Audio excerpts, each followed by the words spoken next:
A life cut short. The assassination of Brian Thompson. Brian Thompson, a titan of industry, is dead. The CEO of United Healthcare, a man who dedicated his life to providing healthcare solutions for millions, was brutally murdered. Gunned down in broad daylight on the streets of Manhattan. This act of senseless violence sent shockwaves through the nation. It was a stark reminder that even in the heart of our bustling cities, evil lurks. Thompson, a husband, a father, a leader, was taken from us far too soon. His life, a testament to hard work and the American dream, extinguished in a flash of violence. Thompson's story was one of perseverance and innovation. He rose through the ranks, driven by a desire to make a difference in the world. He understood the complexities of the healthcare system. He worked tirelessly to navigate its challenges, striving to make quality healthcare accessible to all. His vision and leadership were an inspiration to countless aspiring entrepreneurs. His loss leaves a void, not only in the boardroom but in the hearts of all who knew him. The details of the murder are still emerging.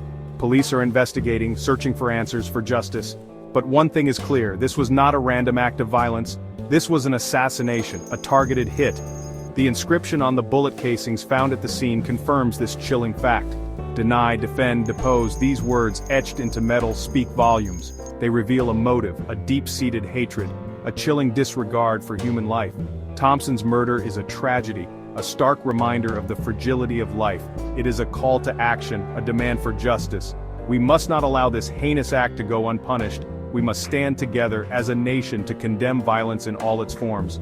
We owe it to Brian Thompson, to his family, and to ourselves to ensure that such darkness never prevails. Dancing on a grave far-left celebration of Thompson's murder. In a shocking display of depravity, elements of the far left have met Thompson's tragic end, not with grief, but with glee.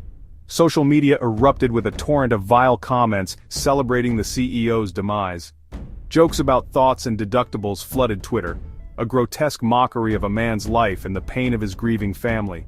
This is not mourning, it is barbarity.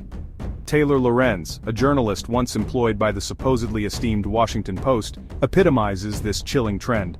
And people wonder why we want these executives dead, she posted, her words dripping with venom. While she later attempted a feeble backpedal, claiming she doesn't condone violence, the damage was done. Her true feelings, shared by many on the far left, were laid bare. The mask had slipped, revealing the ugliness beneath. Ken Klippenstein, another self-proclaimed journalist, joined the chorus of hate. His weapon of choice? Sarcasm.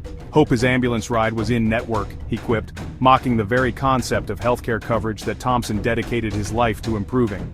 This wasn't clever commentary, it was cruelty disguised as wit. It was a repugnant attempt to score political points on the back of a man's murder. These reactions are not isolated incidents. They are indicative of a disturbing trend within the far left, a growing acceptance of violence as a legitimate tool for political change. This is not the language of civil discourse. It is the rhetoric of revolution. It is a dangerous and disturbing development that threatens the very fabric of our society. The left's twisted morality, a far cry from compassion. The left loves to parade its supposed compassion, its unwavering commitment to social justice. Yet their actions tell a different story.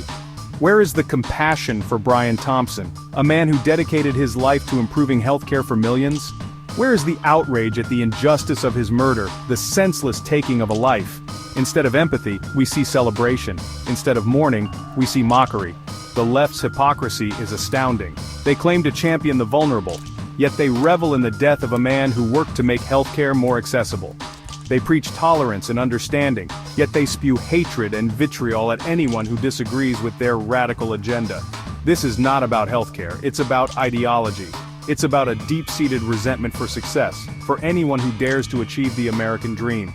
The far left sees individuals like Brian Thompson as obstacles to their vision of a socialist utopia. They demonize success, equating wealth with evil, hard work with exploitation. They forget that behind every successful business, behind every CEO, are countless individuals whose lives are improved by the products, services, and jobs these businesses create.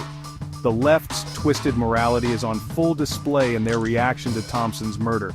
Their words and actions reveal a dangerous ideology, one that justifies violence and celebrates death. This is not the path to a more just or equitable society. It is a descent into chaos and barbarity. A dangerous precedent. The erosion of respect for human life.